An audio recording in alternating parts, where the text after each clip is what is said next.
Pronto, gente. Então, são 20 horas, vamos começar em ponto.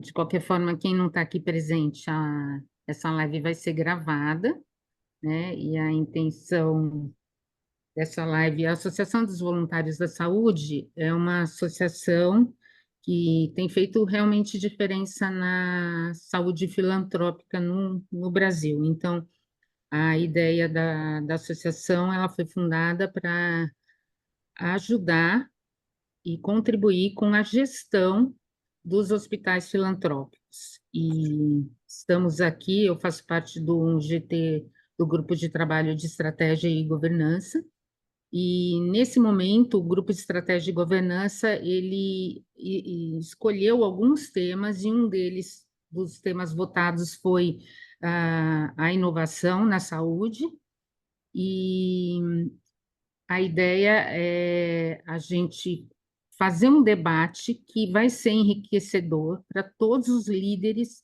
que a associação está capacitando nesse momento, que são os líderes de cada hospital. Então, esse debate vai ficar gravado para quem não puder comparecer agora, porque ele está sendo replicado em todos os hospitais onde a associação está com projeto. Nós estamos atualmente com 43, começamos o ano com 43 projetos no Brasil, e já temos aqui pessoas que estão participando desses projetos, né? E em cada um dos GTs. Então, hoje, o nosso tema é como fazer inovação. E para aqueles que me conhecem, podem esperar que eu fale de bits e bytes. E, na verdade, a ideia é a gente conversar sobre o que é inovação para cada um, onde a gente já conseguiu chegar na saúde no Brasil, coisas que a gente já está mudando e mudando bastante dentro dos hospitais e dentro das nossas tarefas, né? Então, a gente trouxe aqui o Leandro. A ideia é que cada um, o Leandro, a Renata e a Fernanda, que estão aqui contribuindo com essa nossa aula, eles vão falar um pouquinho, cada um da sua experiência, e depois a gente vai abrir o debate para perguntas. Então, a palavra é com você, Leandro, falando, contando um pouco da sua experiência com inovação, nos hospitais, e por onde você passou e por onde você está. Bom, obrigado, Cláudia. Obrigado pelo convite. Acho que vai ser super interessante a discussão e falar um pouquinho, né? Eu sou médico de formação, intensivista, e quando eu terminei a residência, me colocaram para trabalhar com prontuário, com dados. E foi aí que eu cresci hoje, e hoje eu estou numa consultoria de saúde digital chamada Focus. E a ideia é trocar, então, um pouco de experiência sobre essa inovação que eu tenho vivido aí em alguns hospitais, e principalmente inovação tecnológica, que é o meu dia a dia. Mas antes de eu começar a falar sobre isso, eu queria falar um pouquinho o que é inovação. Então, inovação é a gente fazer um novo, é renovar algum produto, algum serviço, processo ou método. Eu acho que no final é muito inovar é resolver um problema, uma dor, ou a gente achar uma melhoria contínua de alguma coisa que está no nosso dia a dia ali, que está chamando nossa atenção e está vendo. E lógico, a tecnologia é importante, mas eu vou falar sobre tecnologia, mas eu queria só deixar esse disclaimer que não é só tecnologia, né? A gente inova desde que a gente inventou fogo. A gente cria uma coisa nova desde que a gente inventou fogo, então não precisa de tecnologia para isso. Às vezes só olhar um processo, mudar o jeito que faz, mudar a maneira que a gente vê o mundo é inovar. Mas pensando nisso, a gente tem vários tipos de inovação, né?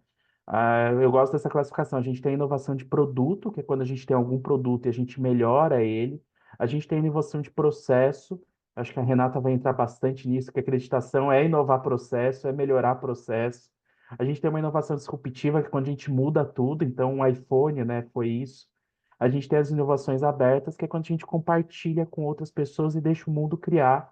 E aí a gente pode pensar em tecnologia, pode pensar no Linux, que foi muito isso, foi criar um sistema novo. Mas são esses tipos. E aí, pensando na minha experiência, eu gosto de separar a inovação tecnológica, eu não vou falar tanto das outras, mas a gente pode discutir depois, mas a inovação tecnológica em quatro grandes âmbitos. Um âmbito de paciente, um âmbito do clínico assistencial, então quem está no dia a dia ali em contato direto, um âmbito de back-office, então a operação que está no fundo, como é que a gente melhora essa inovação, é uma inovação de tecnologia, tá? E aí algumas experiências que eu tenho, alguns momentos que eu já vivi, eu vou falar. Então, da tecnologia, a grande inovação do momento é a interoperabilidade. É a gente conseguir integrar, conseguir trazer tudo para um lugar só. E aí a gente tem Fire acontecendo na RNDS, a gente tem essas discussões todas, e aí se quiser a gente pode aprofundar. Mas eu acho que não existe só Fire como interoperabilidade, a gente tem discussões claras de OpenAir, que é um modelo, modelagem de dados clínicos, a gente tem o LOINC, que é uma interoperabilidade de exames laboratoriais, exame de imagem, a gente tem o próprio SNOMED, então a gente tem diversas, e eu não posso esquecer o OMOP também, que é uma inovação para fazer dados em pesquisa, mas que são tecnologias inovadoras de interoperabilidade, e esse é o que está sendo muito discutido no momento, e é algo que vale a pena olhar, conhecer, aprofundar e ter mais ideias. Passando um pouco a parte da tecnologia, a gente está no mais gestão, visão aí de gestores, eu acho que é bom os outros três aspectos e eu detalho um pouquinho mais. Um dos aspectos é um dos quatro dimensões, que é a dimensão do paciente. Então, como é que a gente pode inovar tecnologicamente com o paciente? Eu vejo hoje, no momento, a experiência que eu tenho passado em vários lugares é a gente criar o portal do paciente. Então, a gente conseguir engajar esse paciente que seja nas nossas linhas de cuidado, que seja no dia a dia, que seja cuidar melhor da sua própria saúde. E a melhor maneira de fazer isso é criar um portal. E eu acho que o portal a gente está muito acostumado. Quem hoje não abre um site de exames e a gente vê os nossos exames? Eu acho que a inovação já passou desse momento. A gente já fez o que tinha novo de apresentar exames. A inovação é o paciente interagir com ele. É interagir com esse portal, é conseguir colocar os sinais vitais, é colocar o relógio, que hoje todo mundo tem um relógio que mede frequência, todo mundo tem um aparelho em casa que mede algum sinal vital, que mede alguma coisa. Aí um pessoal, não tem problema, eu recentemente comecei a usar CPAP, e aí você vê o aparelho, a quantidade de informações que ele te dá, ele te dá a quantidade de apneia, o tempo que você dormiu, como é que você dormiu, o que você... Então, assim, a gente conseguir pegar todos esses dados e levar para o portal, e esse portal levar de volta para o médico, de levar de volta para a enfermeira, levar de volta para a linha de cuidado e a gente integrar. Então, do paciente, o que se está discutindo muito, o que se está falando muito, é como é que a gente faz com que os registros voltem para o prontuário, que o paciente participe agora do registro dele. E não só isso, quando eu tenho essa interação, eu posso trazer um suporte à decisão para o paciente. Então, se eu tenho as melhores práticas de cuidados, de screening, de rastreamento de doenças, à medida que o paciente começa a interagir com esse portal, interage com as informações, porque eu também não posso sugerir ele a procurar um profissional de saúde para fazer um exame de mama ou orientar ele a um melhor cuidado do curativo dele, e assim vai. Então, do âmbito de paciente, o que eu tenho visto muito e acompanhado muito é a construção desse portal que ajude no engajamento do paciente. E, acima de tudo, não é agendar consulta, não é ver exame, mas é o paciente interagir com ele do ponto de vista clínico, com os dados pessoais dele. E aí, pensando no profissional de saúde, o que tem na assistência, não tem como não falar que a grande inovação tecnológica é a inteligência artificial para suporte à decisão. A gente ainda tem muito um caminho longo para fazer, e aí, se quiser, a gente vai discutindo aí de exemplos, mas hoje, com certeza, é a gente trazer inteligência artificial, acima de tudo, construir a base dessa inteligência, então, construir um prontuário sólido, um registro sólido, processos sólidos, para a gente inovar com uma inteligência que possa suportar a decisão clínica. E um dos exemplos que eu tenho visto muito nos hospitais é a avaliação farmacêutica. Tem um produto de avaliação farmacêutica interessantíssimo que acelera, filtra as avaliações, filtra os processos e consegue ajudar o farmacêutico a fazer uma avaliação cada vez mais rápida e mais eficiente. E da mesma maneira eu vejo, por exemplo, hoje filtros em inteligência artificial para poder fazer laudo de exames de imagem. Então, o próprio aparelho faz um pente fino início na imagem e filtra quais são as imagens que têm probabilidade de ser alteradas ou não e prioriza isso para o médico laudar. Então, o médico, no começo do plantão dele, pode focar naqueles exames que vão ser mais difíceis e, no fim do plantão, focar nos exames mais fáceis e, consequentemente, a gente melhorar a eficiência e a assertividade dos exames. E aí, por fim das dimensões, a gente tem a dimensão do back-office, que é da rotina. E aí o que eu tenho acompanhado muito hoje são rotinas que agilizam principalmente o ciclo da receita. Então a gente sabe que são processos repetitivos, o ciclo da receita, auditoria, faturamento, e a gente tem visto ferramentas que conseguem reconhecer isso rápido. E exemplo simples, mas que pode fazer muita diferença, é uma ferramenta que olha quantas glicemias foram prescritas, quantas glicemias foram anotadas e faz ali um cruzamento disso e pede para corrigir ou ajustar, acelerando o processo de auditoria. Então, são regrinhas simples que você pode colocar e futuramente usar IA, mas são processos do back-office que agilizam e automatizam esses processos, principalmente de auditoria. E isso tem feito muita diferença no dia a dia, tem reduzido ali tempo dos profissionais, aumentado a escala e até aumentado a eficiência deles. E assim, apesar de eu ter dado alguns exemplos, e aí, se quiser, a gente vai aprofundando nas perguntas, o que eu vejo que mais importante que tudo isso é a implantação. Então, assim, não adianta a gente comprar uma ferramenta e colocar essa ferramenta e achar que ela vai funcionar. Qualquer implantação tecnológica, qualquer inovação tem que ser medida, tem que ser monitorada, até mesmo para saber se vai dar certo ou não. E a gente erra, no dia a dia a gente erra, acerta, e a gente precisa monitorar qualquer implantação que seja. E acima de tudo, depois que a gente monitora e que a gente coloca para funcionar, a gente tem que otimizar o uso.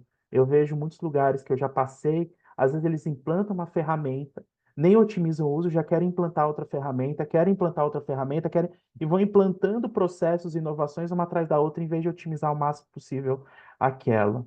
Então, eu sei que tem um ciclo, né? Quando a gente fala em inovação, a gente tem um ciclo de reconhecer o problema, a gente desenha um grupo de trabalho, esse grupo prioriza, entende a ferramenta, faz os requisitos, a partir dos requisitos, a gente faz design thinking, desenvolveu, a gente testa, pilota, faz funcionar, funcionou, vai crescendo esse piloto e passa a monitorar o uso dela e entende que ela não é algo solto. É muito comum a gente ver muitas ferramentas soltas no hospital. Às vezes eu vou visitar um hospital e pergunto, olha, qual é o mapa de ferramentas? Aí você vê lá o prontuário eletrônico, que normalmente MV está assim, mas tem outros do mercado, e em volta disso mais de 50 ferramentas tecnológicas em volta, quando uma sobrepõe a outra. Então, inovar não é colocar ferramenta, mas é resolver problema e otimizar o máximo possível ali aqueles detalhes.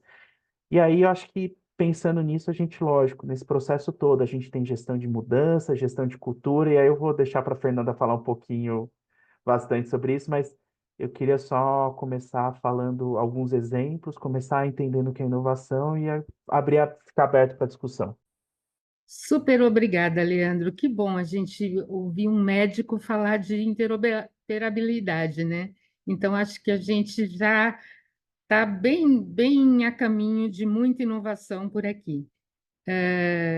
Renata, agora é com você que a gente gostaria de ouvir um pouco sobre o que é inovação dentro da certificação ONA, né?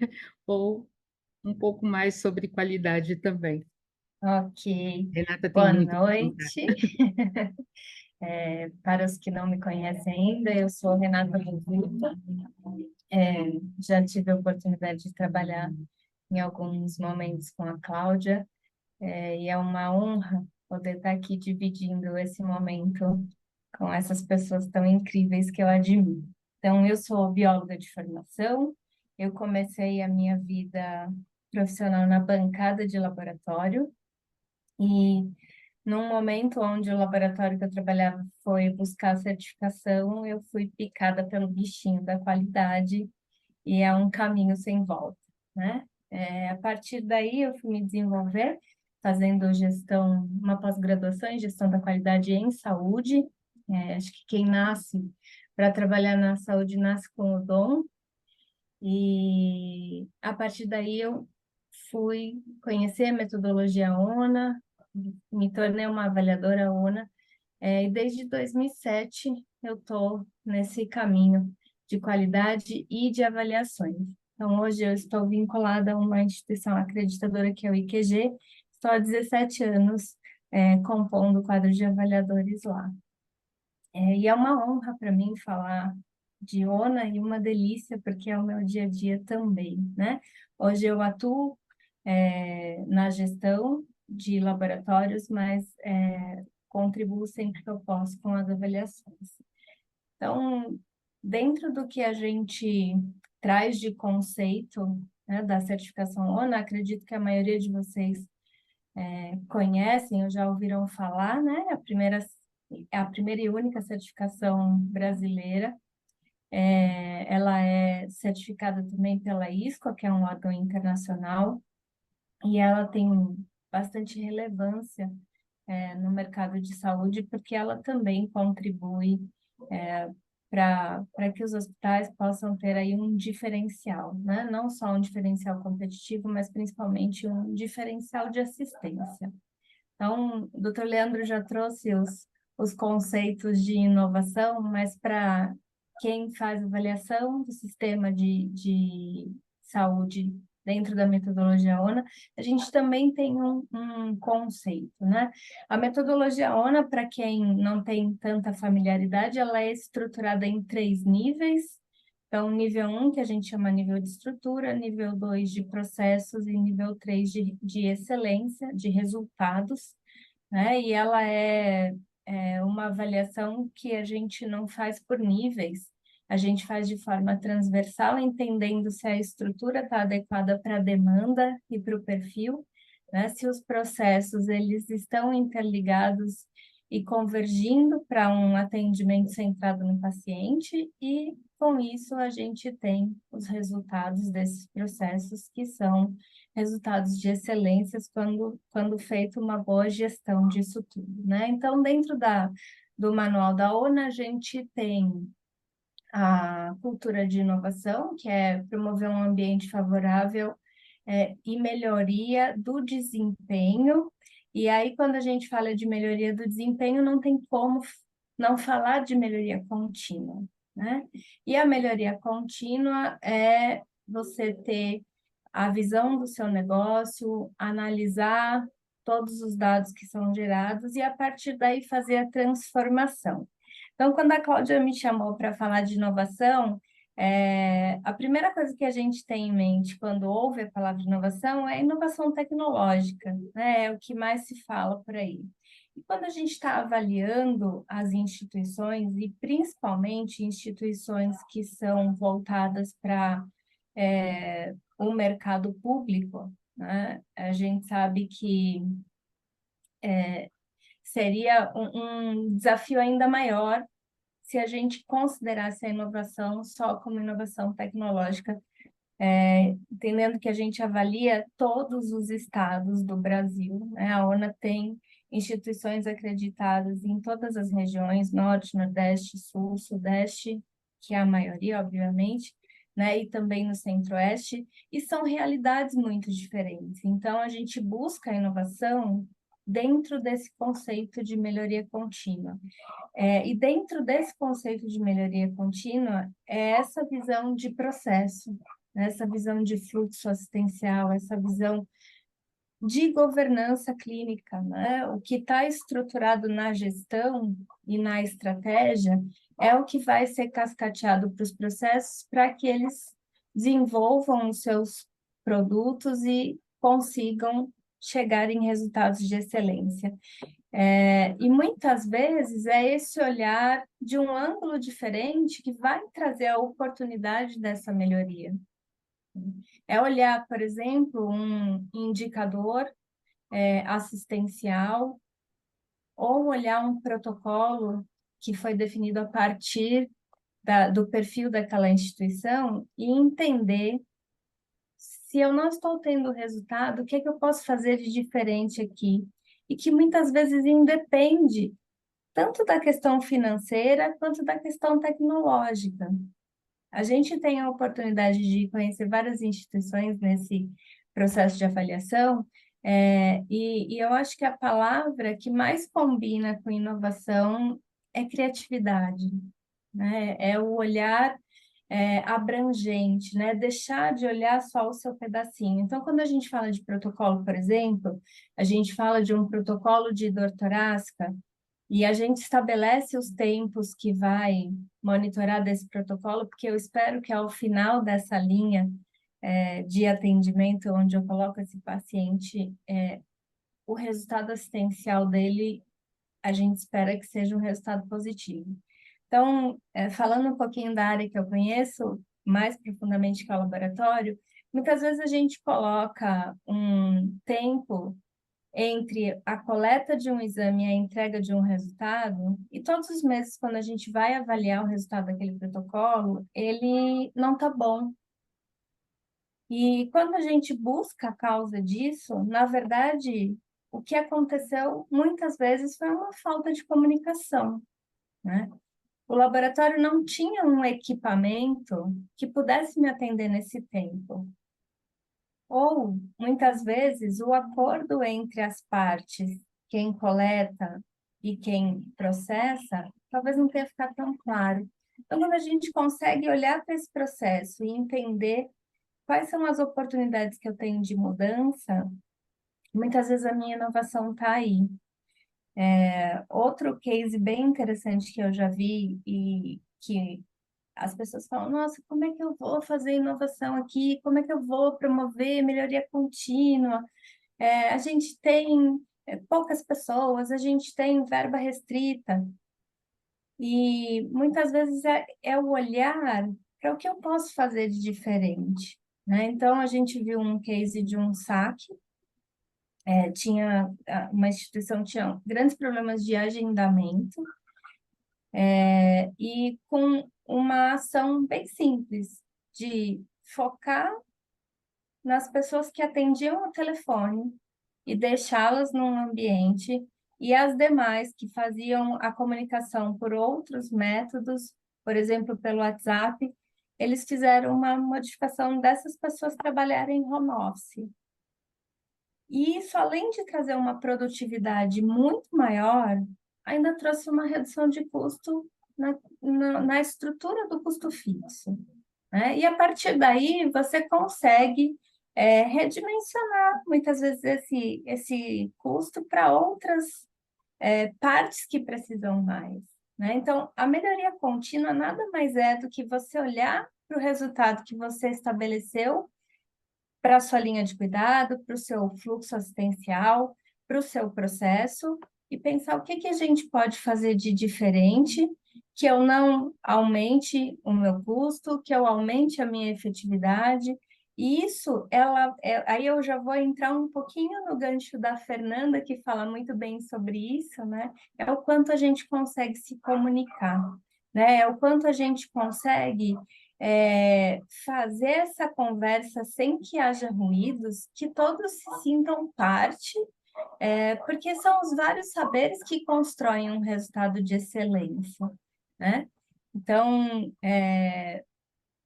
e é você sustentar isso ao longo do tempo, né? Até que você vá reanalisar esse processo e entender que talvez caibam outras melhorias ali. E trazendo um pouquinho do que o Dr. Leandro falou, quem ganha é o paciente, né? Porque o paciente também precisa ser envolvido como parte interessada. Então, dentro do conceito de cultura de inovação e de melhoria contínua, existe essa comunicação e essa participação de todas as partes interessadas, sejam eles stakeholders, os colaboradores e principalmente o paciente, né? Então, trabalhar a melhoria contínua é trabalhar esse olhar inovador e criativo de fazer o diferente com aquilo que a gente tem. Obrigada, Renata. É por aí mesmo. Então, toda inovação que está voltada com foco em melhorar a vida do paciente deve melhorar a vida de todos nós e todos que estão em volta, né, Fê? E como que a gente faz isso para comunicar e para realmente ter certeza que aquilo que a gente inventou não vai agredir ninguém? Aí, por isso a gente trouxe a Fernanda aqui, que eu sou uma fã muito grande do livro dela, de inovação não violenta, que a ideia é essa, quando a gente vai inovar, a gente tem que pensar não só na folia que a gente está fazendo, mas em todo mundo que a gente está atingindo. Fernanda, seja bem-vinda. Obrigada, obrigada pelo convite, Clau. Obrigada, por estar aqui com pessoas tão poderosas aqui. E eu trago mais esse olhar complementar da inovação, né? Para quem não me conhece, eu sou Fernanda Dutra, eu sou escritora, palestrante já há 20 anos, e eu sou especialista na comunicação não violenta, em segurança psicológica e inovação, mas com esse olhar complementar. Eu acho fantástica a inovação tecnológica. Eu acho fantástico todo esse trabalho de qualidade da ONU. E eu fico pensando assim, o meu papel aqui hoje é complementar isso, né? Que eu acho que quando a gente fala de inovação, e vocês dois falaram isso, as pessoas associam com alta tecnologia e com alto investimento. E claro, quando a gente está falando de saúde, falando de pessoas, eu não tenho dúvida que a alta tecnologia, a inteligência artificial está aqui super presente. O ponto que eu quero complementar, que eu acho que também é importante, e muita gente me pergunta, porque o meu livro chama Inovação Não Violenta, né? Então, a primeira coisa que as pessoas perguntam é qual que é a inovação violenta? E eu sempre tenho um olhar da inovação de um olhar mais sistêmico, porque a gente às vezes está ali, está inovando e, claro, trazendo altos benefícios, e geralmente a gente vai focar no que é funcional, no que é tecnológico. Desculpa, funcional e econômico. E aí tem umas questões também sociais e ambientais, né? Então, quando, por exemplo, a gente fala daquela inovação, eu estou inovando, mas eu estou tendo aí muitos resíduos, por exemplo, que está, né, destruindo a natureza de alguma forma, isso é de alguma forma violento nesse sentido de que eu cuidei de um lado, mas destruí outro, né? Que por consequência depois vai atingir todo mundo também. E tem os aspectos sociais também, né? Então, provocar as pessoas para enxergar isso. E aí muita gente fala assim para mim, tá, e como que a gente faz isso, né? Qual que é o caminho? E acho que esse processo de escuta, de entendimento, de empatia, de entender as realidades das pessoas, porque às vezes a gente está ali focado na inovação, o grupo de pessoas assim super capacitadas e principalmente, né, Rê, que você está trazendo aqui, toda essa questão da qualidade, dos processos contínuos. Então a gente vai ter gente muito capacitada, como o Dr. Leandro, e que está ali com todo esse olhar. E aí a gente acaba se desconectando, pode acabar se desconectando das pessoas ali na linha de frente. Então, eu prego muito que a gente precisa criar essa cultura de inovação dentro da área médica. Eu já atuei muito na área médica, comecei atuando muito com esse processo do atendimento humanizado, com o processo da comunicação não violenta, foi assim que a gente se conheceu, né, Renata? Foi assim que também a Cláudia conhece muito o meu trabalho. E aí a gente foi caminhando para criar esses ambientes de segurança psicológica, para que a gente possa implantar uma cultura de inovação, mas de ponta a ponta. Porque aquela pessoa que está ali na ponta atendendo o paciente, ela está enxergando coisas que às vezes o pessoal que está ali fazendo toda uma construção de inovação não está vendo, né? Eu vou dar um exemplo aqui, assim, eu acho que tem um case bem legal que é de Stanford, né? Que eles criaram aquele Embrace Armor, porque ali naquela região da África, numa região mais afastada, mais rural, tinha um alto índice de morte de crianças prematuras, né? Que nascimento prematuro. E aí, olha que interessante, estava todo um foco de inovação de vamos construir incubadoras mais baratas para aquela região. E quando eles foram entender lá na ponta a dor mesmo, a dor real, as incubadoras estavam lá, estavam boas, não tinha nenhum problema e não estavam sendo usadas.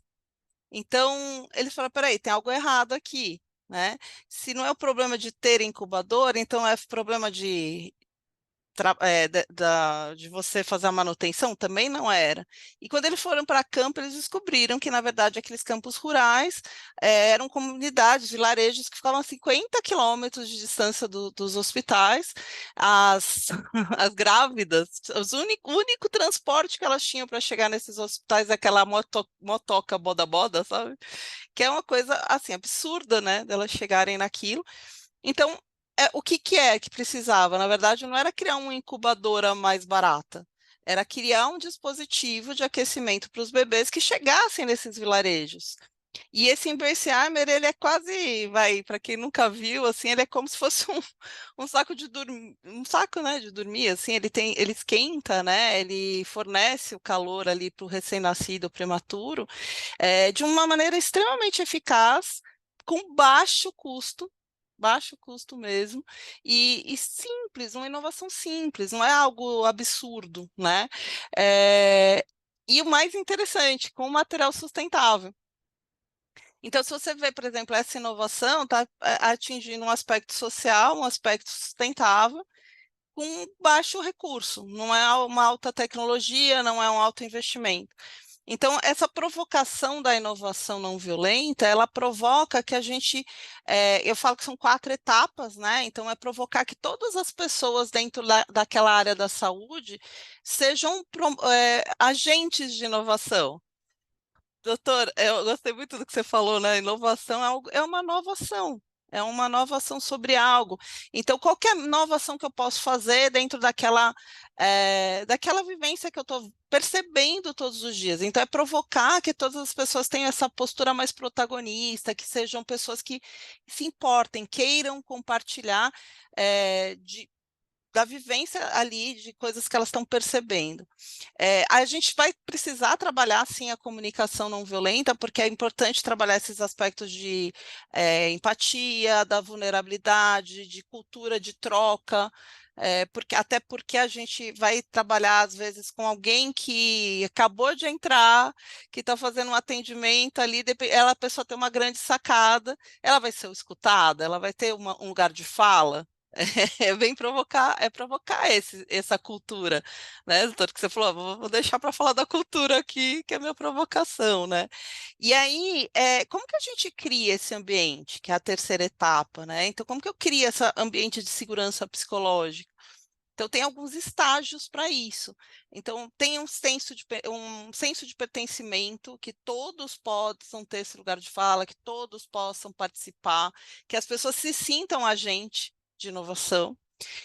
Tem um processo de segurança e de aprendizagem, que as pessoas não se sintam vulneráveis de falar, olha, eu não sei sobre isso, me conta mais, porque na medida que a pessoa tem interesse e quer aprender sobre aquelas novas tecnologias, sobre as coisas que estão acontecendo, ela também percebe, aprende para poder ser um agente de inovação, né? Criar um ambiente de contribuição, né? Como eu falei, que provoca as pessoas a contribuir, mas principalmente, que é o quarto estágio, desafiar o status quo. E aí eu sei que não é simples, porque é muito difícil quando alguém vem e desafia aquilo que a gente falou, há 30 anos faço assim, sempre deu certo, eu sou expert nesse assunto e você está me falando que eu estou fazendo errado. Então, é provocar um pouco as pessoas ali para saberem lidar com essas questões do status quo. E aí sim a gente provoca, né, com essa segurança psicológica, um ambiente que as pessoas sentem seguras, a gente provoca essa inovação, uma nova ação sobre algo que é nesse sentido que o Leandro e a Renata trouxeram, de trazer soluções mesmo para problemas. E aqui não importa se é uma super tecnologia ou não, solucionou o problema? Ótimo. Tá sensacional. Mas acho que a gente precisa provocar as pessoas para isso, porque senão fica. A minha provocação aqui, que eu quero levantar a poeira com vocês também, Leandro, Renata, é isso, porque enquanto a gente não provoca as pessoas, o que é muito comum, que eu vejo atuando em vários hospitais, é que ainda existe aquela área de inovação, com aquele grupo de pessoas que trazem a inovação, a qualidade. E a gente precisa provocar que isso seja cultural no ambiente todo, que todos sejam agentes. Então, é uma provocação aqui, cultural mesmo, e que é um trabalho de formiguinha, sendo bem sincera, porque não é fácil mexer nessa questão cultural. Isso eu falo não só na área da saúde, eu acho que em qualquer área, qualquer empresa, né? Então, essa é uma boa provocação aqui, né, Cláudia, para a gente trazer.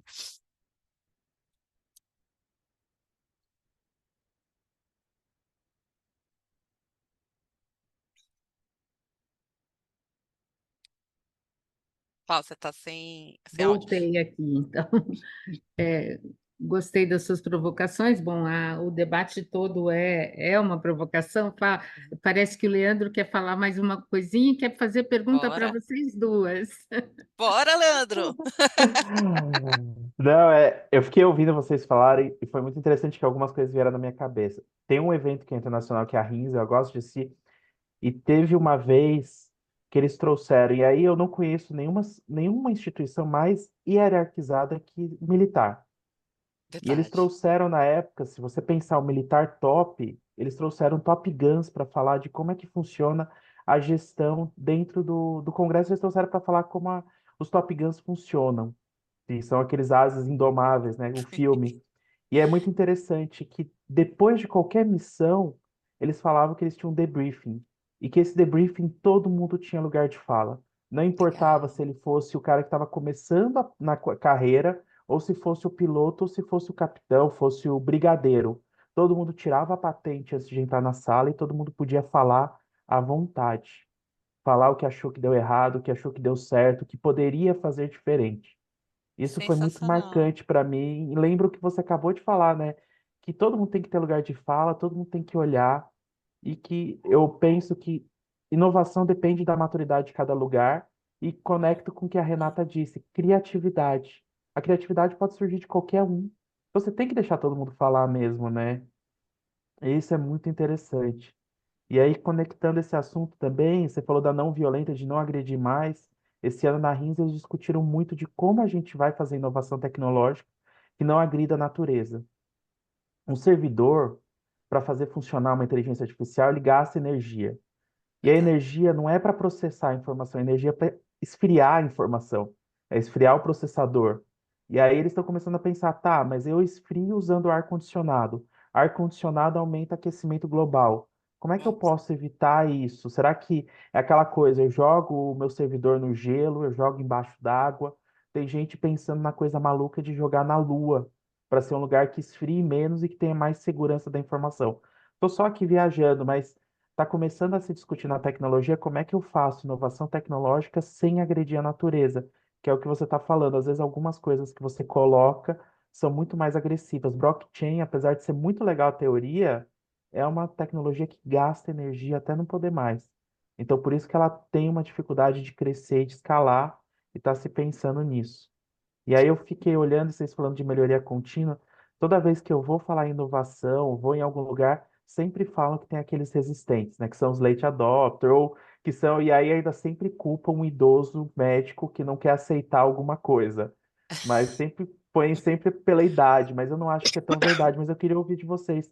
Como é que vocês veem essas pessoas que são mais resistentes e como é que a gente pode quebrar um pouco essa barreira para essas inovarem também, já que a gente está falando de cultura. E aí estou pensando em ideias aqui. Adorei o flash de ideias, né? De repente, elas fluem, né? Para mim, fluiu uma ideia muito bacana, assim, de pensar. Eu quero inovar, quero, quero deixar a inovação como prioridade no meu planejamento estratégico, mas se eu não agredir quem está do meu lado, eu já estou inovando, né? Então, É, para mim veio muito forte a questão que a Fernanda falou. Todos têm que participar e todos têm que se sentir agentes daquela ação inovadora dentro do nosso planejamento estratégico. Então, todos têm que fazer parte. É, Isso eu, tem sido eu, muito claro para a gente em cada hospital onde a gente está dentro, que colocar cada um dentro do processo, às vezes é difícil, mas a gente tem que insistir. acho que o Dr. Leandro trouxe uma pergunta bem interessante. Como é que a gente envolve aquele que é resistente, né? Se ele não participar da construção, ele é o que vai lutar contra o uhum, tempo todo, né? Então, eu vejo um movimento muito forte acontecendo, né? Acho que ainda não chegou tão forte na saúde, mas a gente tem visto grandes empresas trabalhar com segurança psicológica, né? E trazer esse senso do pertencer. Isso é fundamental para que qualquer um quebre resistência e participe de todo esse movimento, né? Então, a gente vê esses hospitais centenários, né? Aqueles médicos que já estão com cadeira marcada ali há muito tempo, e que eles não são do mal, né? Muitas vezes eles não entenderam como é que é esse conceito na prática, e aí eu vejo esse movimento de a gente cria um grupo de inovação, a gente cria um grupo de projetos, a gente cria um núcleo disso ou daquilo, e a gente esquece de colocá-los ali com toda a experiência que eles trazem, né? Com toda a bagagem que eles têm agregado. E aí a gente quer vender a ideia pronta, e é aí que não funciona. É. E você sabe que eu concordo com isso, porque as pessoas não têm resistência à mudança, elas têm resistência a serem mudadas. Então, eu penso, Leandro, que essas pessoas que estão em grande resistência, de alguma forma, elas têm. Aí, de novo, né, vou trazer aqui o conceito de comunicação não violenta. O que está por trás desse comportamento da resistência talvez seja uma necessidade de um respeito mesmo pelo tempo, pela história que a pessoa tem, sabe? Então, se essa pessoa, de alguma forma, se sentiu ouvida, se sentiu importante naquele processo, ela não tem por que resistir. O que eu percebo é que, de novo, como a gente cria núcleos de inovação, aquele núcleo vai, cria e coloca forceps para todo mundo aquilo que foi criado.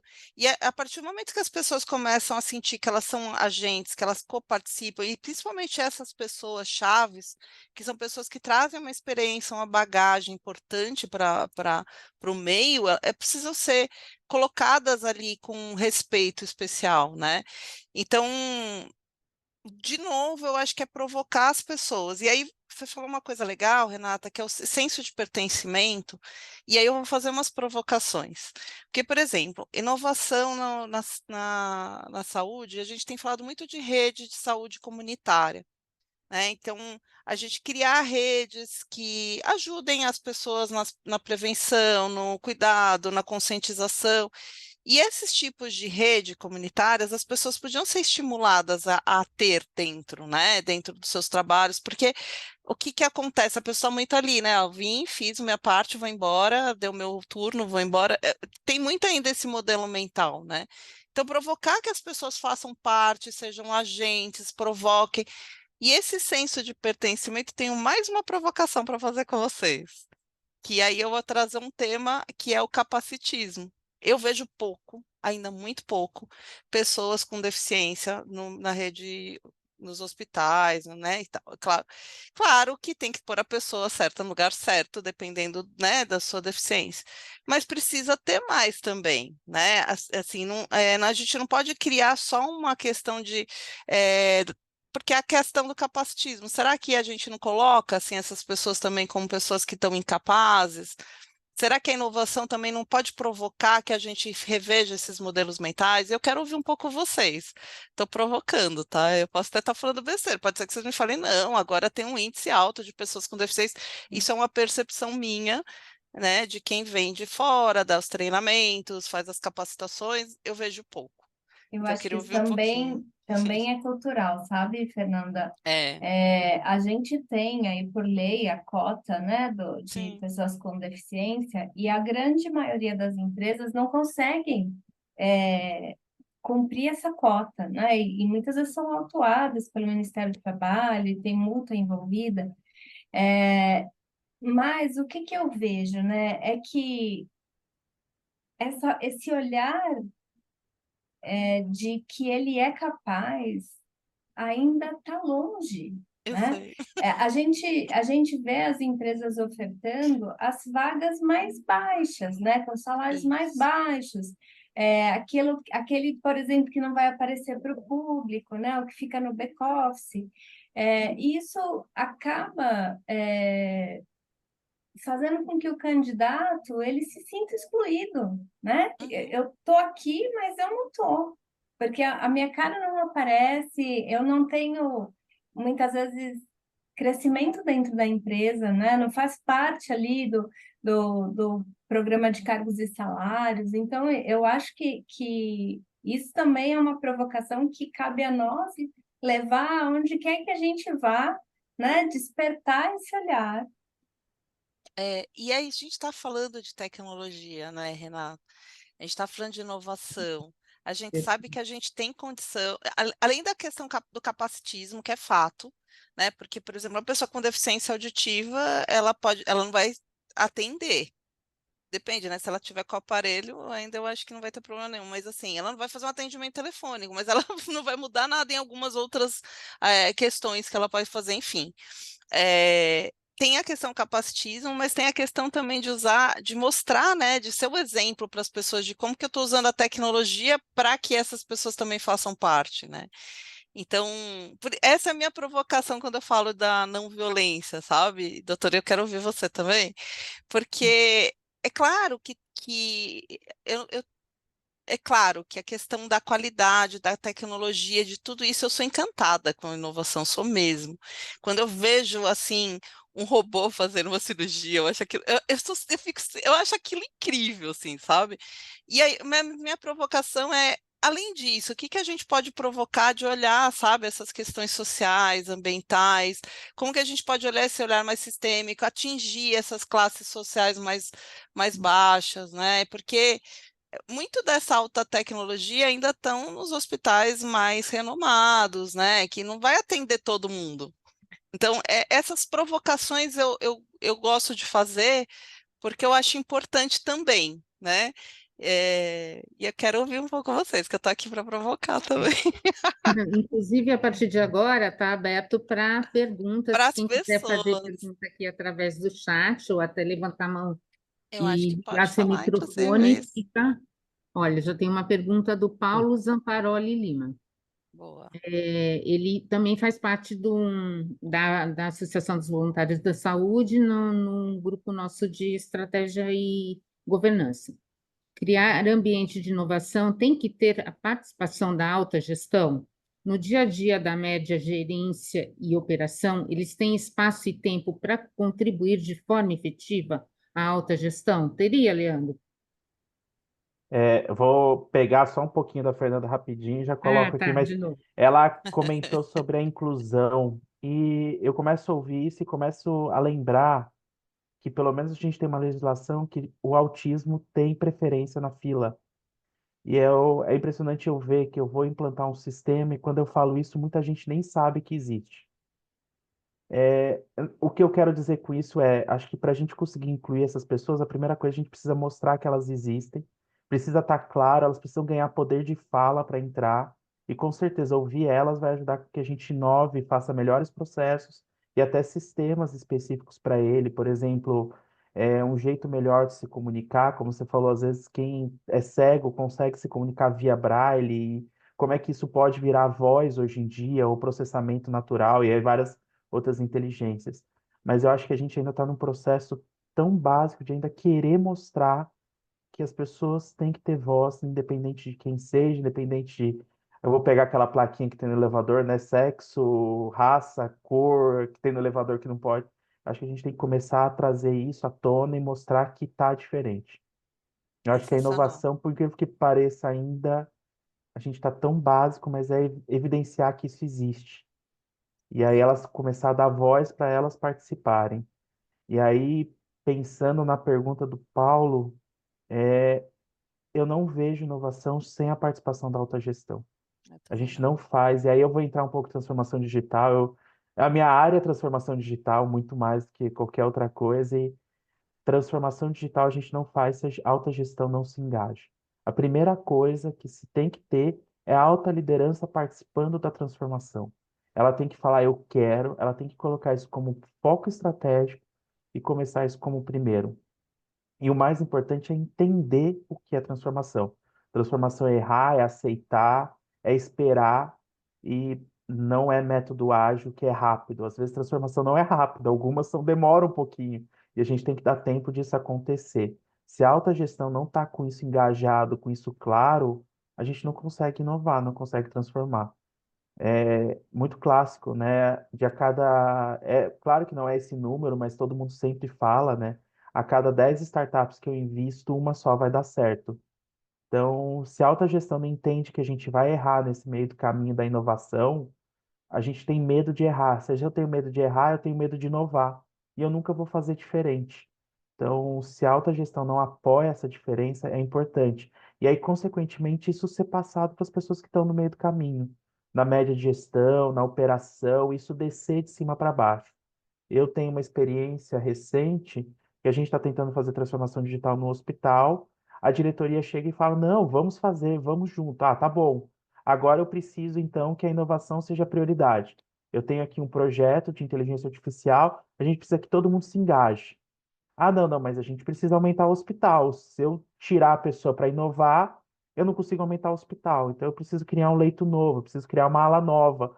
E aí eu nunca não consigo inovar, porque a pessoa fica sempre tirando aquelas pessoas que tinham que estar inovando, que tinham que estar discutindo, tinham que estar testando as ferramentas, elas estão aumentando o leito, cabeando, fazendo servidor novo para aquele leito, treinando quem vai vir novo, e eu não consigo inovar. Então, precisa colocar na estratégia, vai ter que fazer equilibrar, a gente não consegue fazer tudo, vai ter que escolher, e aí nessa hora a inovação tem que ser a escolha da diretoria para a gente inovar.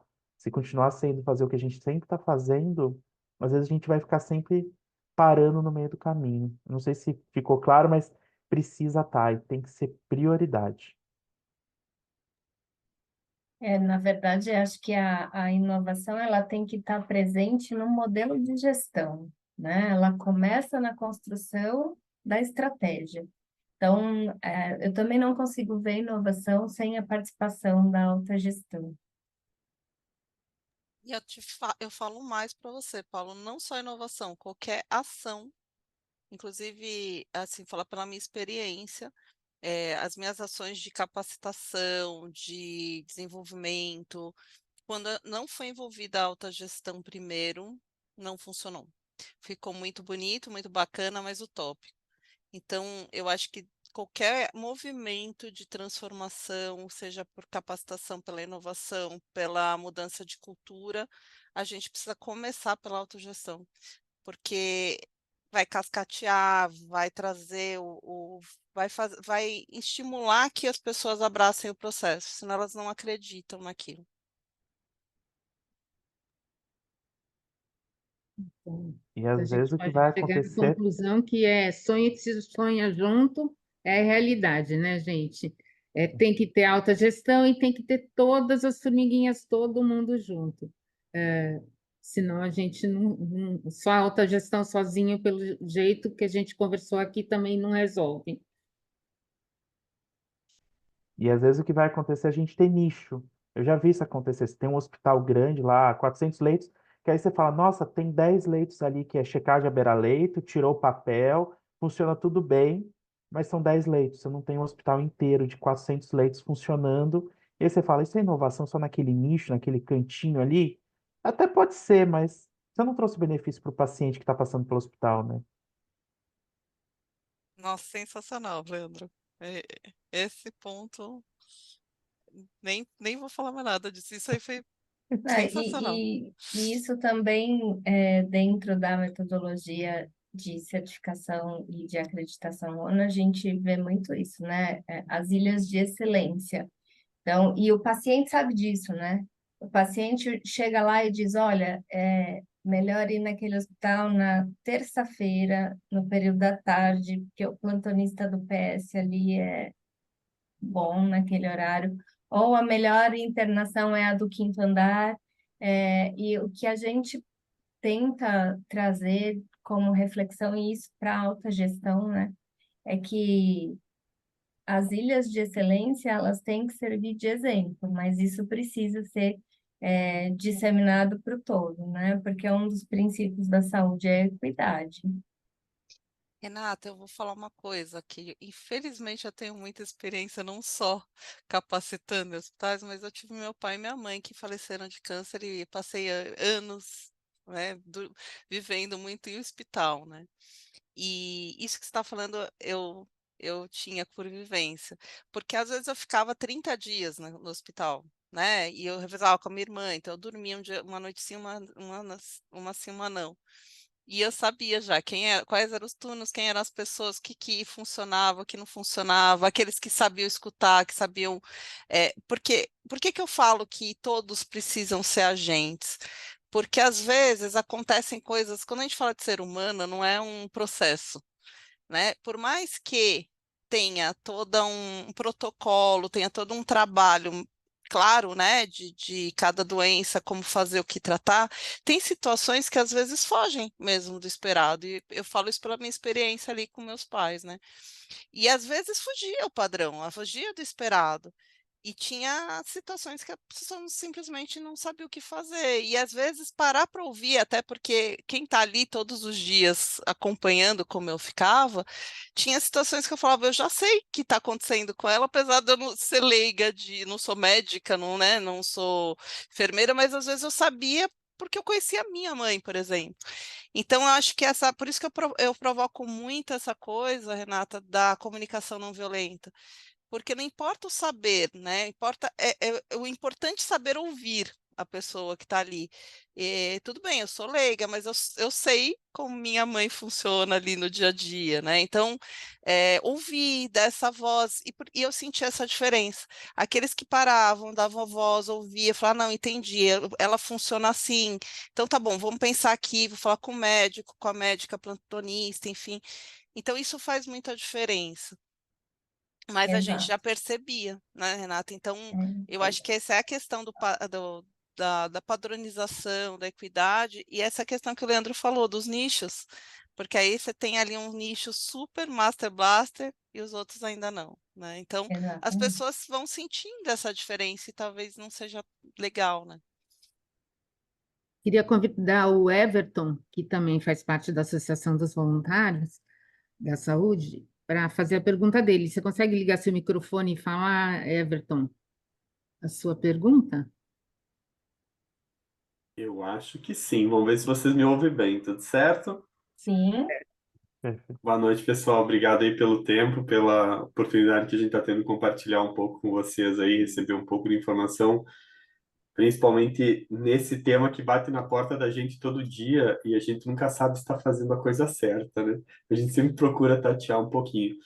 Mas uma coisa que eu percebi, pelo menos nos meus últimos trabalhos, que exigiram um pouco dessa mobilização de traduzir a estratégia de inovação de forma um pouco mais vertical, é parte da dificuldade que a gente tem dos gerentes médios mesmo, às vezes, de conseguirem entender a estratégia de inovação que está sendo colocada como proposta pela instituição e levar isso para os demais atores da instituição para eles realmente colocarem aquilo em prática, procurarem alternativas de prática ou procurarem meios que ainda não estão disponíveis para poder transformar aquilo em realidade. Então, eu não sei se vocês concordam, se na experiência de vocês, vocês também passaram por situações comuns.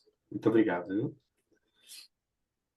Então, é uma carência da gerência média, é a carência dos gestores participar e conduzir a estratégia de inovação, aquilo que está na missão do plano estratégico, ou a gente que não está sabendo minerar direito. Então, vamos lá, o que cada um acha? Eu vou comentar rapidinho, depois podem, mas eu tô achando legal que as perguntas estão todo um framework de transformação digital. Né? Primeiro a gente descobre o que tem que fazer, depois a gente chama a liderança para participar, depois a gente faz a competência das pessoas. Framework de transformação digital é isso, é chamar, entender, chamar a liderança, fazer competência, ou seja, capacitar a liderança, a média liderança e os usuários finais, depois priorizar as atividades e, por fim, a gente implanta e monitora. Esse é o framework, ou seja, a gente está indo para as perguntas direitinho, né? Eu fiquei muito feliz assim com a lógica das perguntas, mas aí pode falar, Renato, só queria emendar. não, achei ótimo, doutor Leandro, assim, o que eu vejo, né, é que quando as entregas são claras, as chances da média gerência não conseguir traduzir isso para a operação são muito menores, né? Muitas vezes as entregas não estão claras, né? Então, a gente desenha um mundo mágico lá dentro da nossa estratégia E esse mundo mágico ele não pode se traduzir no chão da fábrica. E quando essa entrega para a média gerência não fica clara, aí fica mais difícil ainda, né? Então precisa ter essa coerência do que a gente idealiza e do que a gente operacionaliza, né? E é essa média gerência que sim precisa desenvolver muitas vezes algumas competências e talvez habilidades, mas acho que quando a entrega é clara e quando você tem ali a apresentação dos seus resultados, né, de você levar a devolutiva do como isso está acontecendo, também é um grande diferencial de sucesso. Eu vou puxar a sardinha para o meu lado, né, gente? Eu acho que precisa de capacitação sempre, porque eu acho que a média liderança é a que mais sofre. Eu sempre acho isso, porque ela tá no meio, né? Ao mesmo tempo que ela tem que passar toda aquela formação, ela também está sendo conduzida e às vezes não chega legal para ela também, né? Então tem uma capacitação importante, assim, e eu tenho que para mim, né, por isso que eu falei, eu vou puxar a sardinha aqui, é muito do meu trabalho de fazer essa capacitação de liderança nesse meio da saúde, porque não é só uma questão de entender sobre saúde, é uma questão de saber liderar, que é uma outra competência, é uma outra capacidade e que precisa ser desenvolvida, né? Então, as habilidades de comunicação, as habilidades de liderança propriamente dito, de saber lidar com as questões emocionais, porque a gente está falando aqui de atendimento, mas a gente também tem na nossa equipe pessoas com saúde mental abalada, com questões de emocionais mal resolvidas, e a gente precisa dar suporte para essas pessoas para conseguir funcionar bem também. Eu acho que tem esses fatores também. Então, na minha opinião, é capacitação. Capacitação E dessa aí, liderança. Fernanda, eu vou mexer num ponto que traz incômodo, né? Boa. Mas o que a gente vê são lideranças herdadas, né? Por lealdade, por tempo de casa, e nem sempre existe um perfil de fato de liderança, ou existe um investimento no desenvolvimento desse profissional. Então, eu entendo que é um ponto incômodo, mas é o que a gente vê acontecer. Né? Então, são as lideranças herdadas e mal preparadas, né? Então, a gente volta aí para esse tema da capacitação que eu acho fundamental. Renata, eu vou só E o que complementar. Tem dizer para um líder que está nos assistindo, que está nessa gestão, na média gestão, e como ele pode se colocar da melhor maneira para que ele seja ouvido, né? Então, planejamento estratégico foi feito, a missão, visão, valores estão lá, tudo decidido, ninguém ouviu ele. O que a gente pode dizer para o que ele pode fazer para ser ouvido? Porque assim, a gente tem imperfeições em todos os lados, né? Então, na gestão, uma falta de capacitação, e às vezes a gente tem na alta gestão uma falta de capacitação também. Na questão dos hospitais filantrópicos, que é onde a AVS está atuando, a gente tem visto várias diferenças e carências que a gente está tentando suprir na gestão com esse modelo de capacitação que a gente está fazendo. E parece que está dando certo em vários hospitais. Então, o que vocês colocariam? eu vou responder isso para você, Cláudia, e só complementar o que a Renata estava falando. Tem a liderança herdada, mas assim, falando para vocês, independente de ser da área de saúde, em geral, o que que acontece? Os líderes são pessoas muito boas tecnicamente falando, que foram promovidos para líderes, seja uma questão herdada ou não, né? Mas normalmente são pessoas que tecnicamente não há o que se falar, mas que foram promovidos para líder e lidar com pessoas é uma capacidade, uma habilidade diferente da técnica que eles têm. Então, de forma geral, isso é uma dor que eu vejo na maioria das empresas, seja do ramo de saúde ou não. Então, a capacitação de liderança é algo que precisa acontecer constantemente dentro das instituições, principalmente na área de saúde, porque o que que acontece? A forma que a gente lidera, a gente vai provocar uma cascata, né? Se a gente está falando tanto de atendimento humanizado, de cuidado, se a gente não cuida de quem cuida do paciente, isso é uma cascata, vai ser problema e vai pôr a perder tudo que a gente está investindo. Então, a gente está falando aqui de tecnologias, de altas inovações, de coisas incríveis que põe a perder porque não teve o ponto principal, que é o atendimento humanizado, o cuidado, o acolhimento. E aí, Cláudia, eu acho que a gente entra no mesmo ponto aqui. Uma regra básica de comunicação é: se eu quero ser escutada, eu preciso aprender a escutar. Eu acho que o ponto principal que eu vejo, eu vou falando da minha experiência que eu vejo com as lideranças. Tá, veio de cima para baixo, eu não tive voz. Aí eu vou lá e que fico querendo impor a minha voz, e ela não vai funcionar dessa forma. Agora, eu posso ter uma postura de chegar e falar assim: olha, eu estou vendo aqui esse planejamento, me conta mais, o que que vocês pensaram, qual foi a ideia de vocês, qual foi o raciocínio em relação a isso? Será que a gente se põe nesse papel de eu quero entender por que vocês chegaram nisso, que trouxe, né, que cascateou?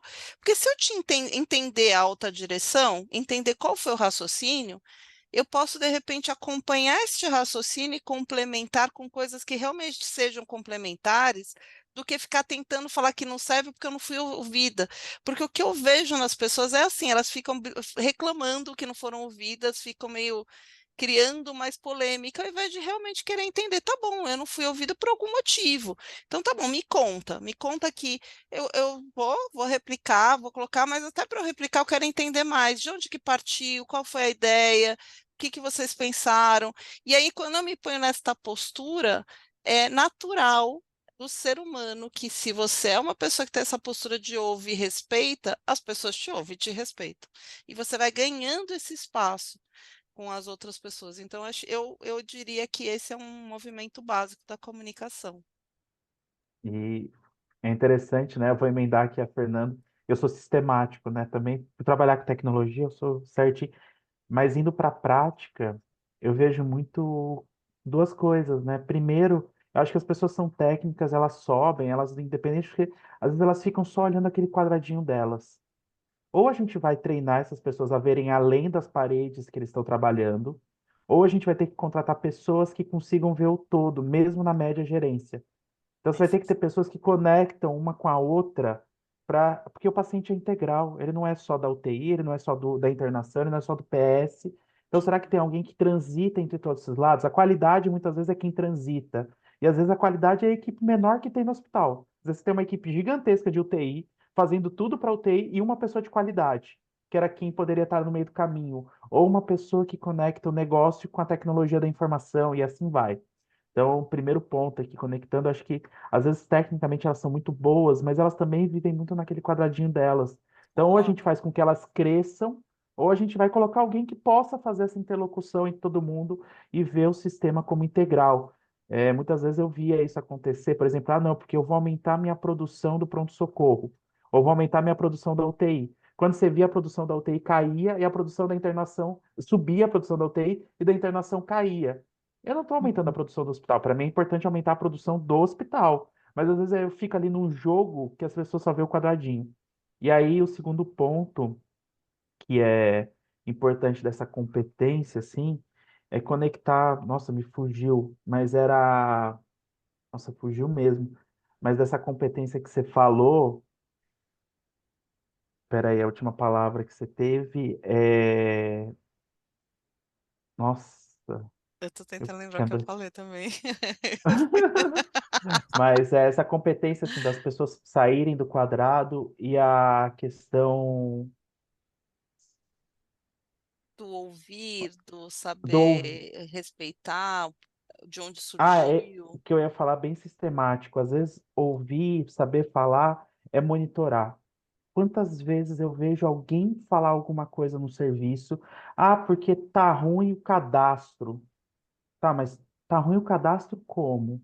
A gente tem monitorado quanto eu tô, onde está o cadastro, se tem duplicidade, quanto eu estou perdendo de processo, de dinheiro. as pessoas, muitas vezes, ela no hospital, a gente tem costume de falar, tá ruim, tá ruim, tá ruim, tá ruim. E a gente não vai conseguir inovar falando que tá ruim. A gente vai falar, tá ruim por causa de X, por causa de Y, então agora eu quero fazer tal ação vai me gerar tal monitoramento vai fazer análise que eu melhoro o ciclo do PDCA. Então é muito comum a gente falar, porque tá ruim aqui, ou eu não consigo fazer aqui, ou essa estratégia eu não consigo trabalhar, tá, mas cadê o dado? Cadê a informação? Cadê? Nem que seja em Excel, nem que seja a tabela de um dia que você ficou coletando ali, não tem problema. Mas você tem algum dado que me mostre que realmente é ruim, que realmente tem, que ação eu posso fazer a partir daquilo, e que monitoramento eu vou fazer a partir daquilo para falar que aquela ação melhorou.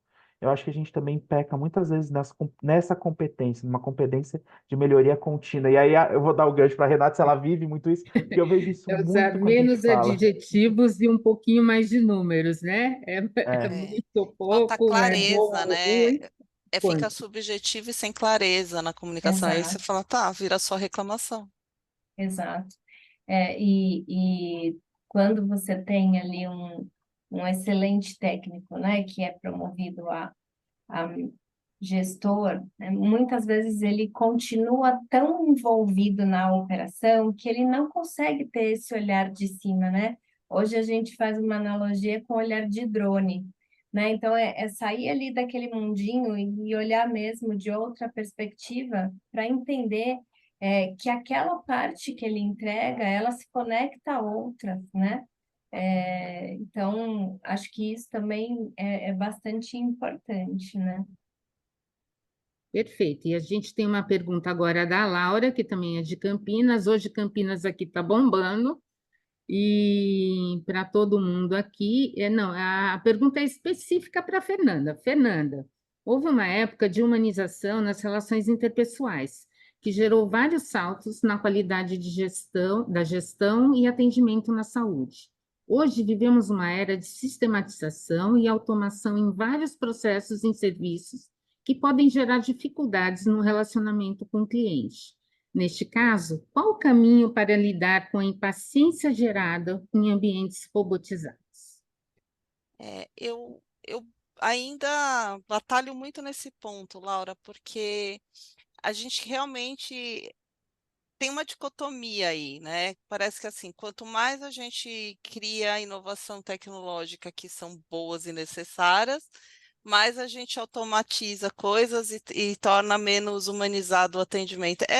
Isso é sempre um linear difícil, uma dicotomia mesmo. Eu acho que a gente precisa sempre provocar isso, sabe? Eu vou falar para você assim, olhando até dados, números, doutor.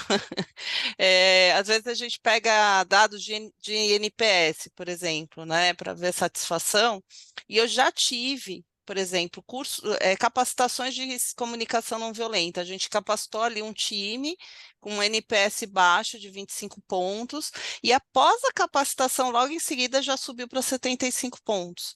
Então, e aí o que eu também percebi? Eu falei, tudo bem, subiu para 75, mas vamos monitorar? Um mês depois tinha caído para 65. Opa, então vamos fazer pílulas para relembrar isso o tempo inteiro. Aí subiu de novo para 75, depois foi 85.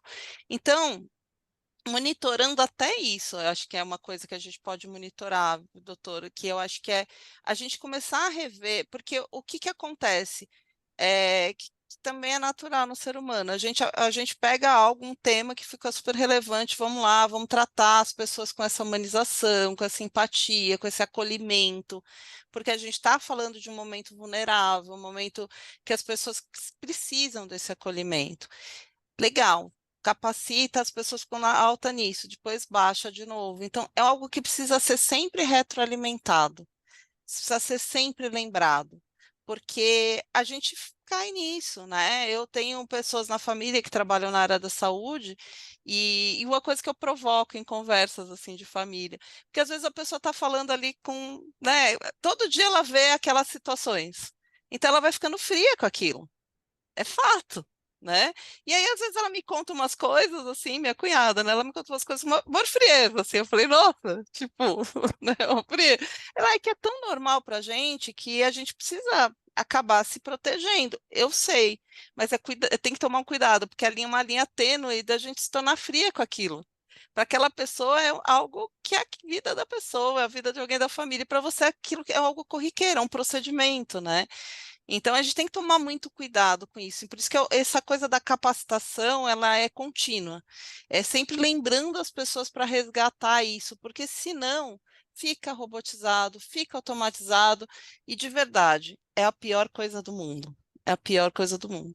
Você pode até ir sei lá, eu posso estar num hospital que nem tem tanta coisa tecnológica, mas se eu me sentir acolhida, eu às vezes vou preferir, né, do que ter uma alta tecnologia, uma outra coisa que, né, mas eu fui atendida como mais um número. Ah, mas também quero alta tecnologia. Quero, porque eu também quero ter o melhor atendimento, o melhor, né, o melhores tecnologias a meu favor. Caramba, se eu tenho os dois, eu tô no topo, né? Então, claro, eu quero estar no melhor hospital com as melhores tecnologias que resolvam o meu problema, mas também quero ser atendida como uma pessoa que precisa de acolhimento, né? Então, eu acho que é uma dicotomia ser sempre retroalimentada, sempre tratada, porque senão cai um dos lados vai cair, sabe? Uhum. A Eliana fala aqui de criar canais para que os colaboradores de saúde possam dar sugestões e melhorias. Então, ela pergunta se isso pode ajudar na inovação e melhoria. E aí eu queria, assim, Leandro, no hospital, Renata ou Fernanda, qual um exemplo de cada um de melhor situação de canal que foi criado para que os colaboradores pudessem dar a sua opinião ou que os próprios pacientes pudessem dar a sua opinião? Vocês conseguem Eu vou pensar? começar, Cláudia, e vou dizer que, assim, independente do modelo que se escolhe, só vai haver participação de colaborador ou de paciente se ele se sentir seguro para falar, se ele se sentir num ambiente de escuta, porque eu posso ter o melhor modelo. Se eu tenho um ambiente onde ele está inseguro, onde ele não tem poder de fala, não vai funcionar. Então, o melhor modelo é escuta, é ambiente seguro. Completando o que a Renata está dizendo, na segurança psicológica, o terceiro estágio é a segurança em contribuir. Aí você fala assim, nossa, mas por que que alguém não teria segurança em contribuir? E eu vou contar. Às vezes eu vou lá, vou contribuir, que eu não vou à vontade, porque eu quero contribuir, que eu quero ajudar. E aí, o coleguinha, né, que, aliás, estou contribuindo para um trabalho, por exemplo, que você está fazendo, aí o coleguinha fala assim, nossa, Fernanda quer aparecer. Fernanda quer ser melhor. Aí eu venho outra pessoa e fala assim: não, não, Fernanda está querendo pegar meu lugar. Essas picuinhas do ser humano acontecem em todos os lugares e também, né, na rede de saúde. Então, se eu não tiver um ambiente em que contribuir é bem visto, que contribuir é visto que eu não quero tirar o lugar de coleguinha, eu não quero aparecer mais do que o outro, eu só quero contribuir. E isso nasce da onde? Da liderança. Né? A liderança precisa estimular e precisa cortar esse mal quando ela vê, né? Essas pessoas que começam a criar essas picuinhas, porque aí ela fala, não, isso não é legal, é você que precisa de um feedback, isso não é legal. É muito bom que alguém esteja contribuindo, eu quero que você contribua também. Por isso que, de novo, a gente cai na capacitação da liderança, porque a liderança precisa olhar isso. Então, o melhor canal é o canal em que as pessoas são estimuladas a contribuir, porque esses canais que as pessoas contribuem anonimamente, pela minha experiência, também contribuem pouco, porque muita gente se sente injustiçado de contribuir e não poder ter o nome dela, né? Então, é uma provocação. Meu olhar, eu acho que tem que trabalhar muito a liderança para estimular e criar esse ambiente em que as pessoas vejam isso com um olhar positivo. Con- Concordando com a Renata aqui. E aí, só complementando que eu concordo, e aí é de experiência pessoal. Eu acho que esses canais funcionam, mas eu tentei uma vez criar. E assim, foi uma tentativa mesmo. E para mim, acho que não foi tanta questão de contribuir, porque eu fiz um canal para médico, todo mundo sabia que podia falar comigo e não tinha tudo isso. Mas o meu problema foi o depois.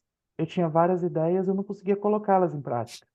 Porque ou não Verdade. era a prioridade da empresa, ou porque não era estratégia, ou porque era cara demais, ou porque tinha que fazer outra coisa e você se perde no dia a dia.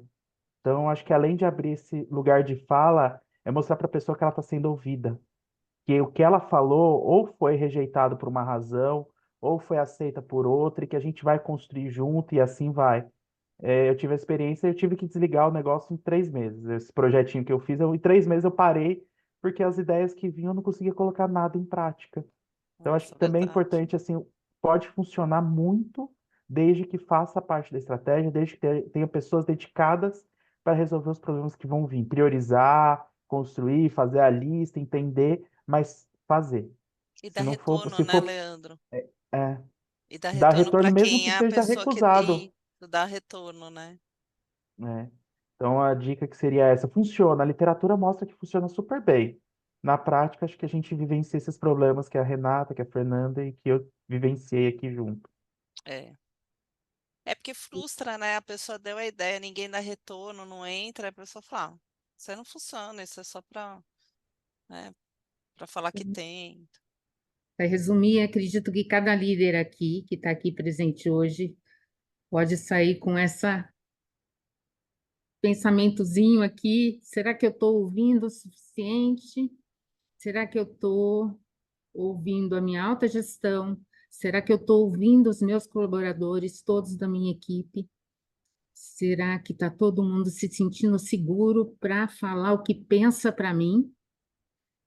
Então, acho que essa é a grande pergunta, assim. Aí eu vou conseguir inovar. Se eu tiver sim como resposta para essas coisas, né? Para essas É. perguntas, eu vou conseguir inovar. Ser humano, lidar com pessoas nunca vai ser simples, né, Clau? Porque a gente não é, o ser humano não é não é processo, não é um método. E aí Sim, que tá o problema, né? A gente vai lidar com pessoas que têm seus problemas emocionais, têm suas questões mentais também, né? De esgotamento, de burnout, de um monte de coisa que também vai acontecer no meio da saúde. Então, é o que o Leandro falou agora é verdade. Às vezes, muita coisa que na literatura tá lindo, maravilhoso, na prática não é tão simples assim. Porque a gente tem que lidar com essas intempéries aí dos seres humanos, né? Então, que é difícil e que qualquer ramo vai ter esse tipo de problemas, né? Então, de novo, saber capacitar a liderança é importantíssimo. é isso aí. Então, Leandro, mais alguma dica? Fica por Eu aqui. acho que ficaria. Então, tá bom, gente. Eu agradeço a presença de todos e por aqui a gente vai encerrando esse nosso formato de debate provocativo, chamando cada um de uma área. Assim, o nosso próximo debate vai ser sobre transformação digital e a gente deve trazer pessoas com perfis diferentes também. Essa é a ideia, porque nós estamos num processo de formação de líderes, né? Formação de gestão. A gente tem aqui o Marcos Cunha dizendo que é importante ter um olhar para que as pessoas sentem. Algumas vezes as pessoas acreditam que precisam de algo, mas suas necessidades podem estar ainda mais profundas. O Nossa, Arnaldo também tinha perfeito, dado uma. Marcos. Perfeito, né, Mar? Perfeito. E o Arnaldo também tinha dado uma contribuição aqui. Obrigada, Arnaldo, que geralmente sobre a falta de dados, que é um grande problema, às vezes a gente coloca só uma impressão nossa, uma opinião, e esquece de mensurar. Mensurar é bastante importante para que quando a gente fale, o outro escute, o outro entenda realmente o quanto a gente está dizendo que está ruim ou que está bom. Se tiver número, fica mais fácil. É isso. Aí, o pessoal já está esperando as Agradeço. próximas, Cláudia. Parabéns pela sua iniciativa. Até que aprendi alguma coisa. Estou aqui só aprendendo com vocês. Então, tá bom. Vamos até a próxima e obrigada pela Tá, participação de todos. gente. Tchau, Obrigada, viu, Cláudia. Tchau, pessoal? Obrigado, pessoal. gente. Boa Tchau, tchau. Obrigada, noite. Cláudia. Obrigada, Leandro. Obrigada, Renata. Obrigado a vocês. Obrigada ao Foi um pessoal da prazer. AVS. É. Então, se alguém quiser contato com alguma dessas pessoas, dá para achar todo mundo aqui no LinkedIn. É isso. Tá bom. Olha, tem mais 5 novas mensagens. Peraí, parabéns, foi ótimo. Então, tá bom. Obrigada, gente. Obrigado, gente. Tchau, Obrigada. tchau. Obrigada, Tchau. gente. Tchau, Até tchau. a próxima.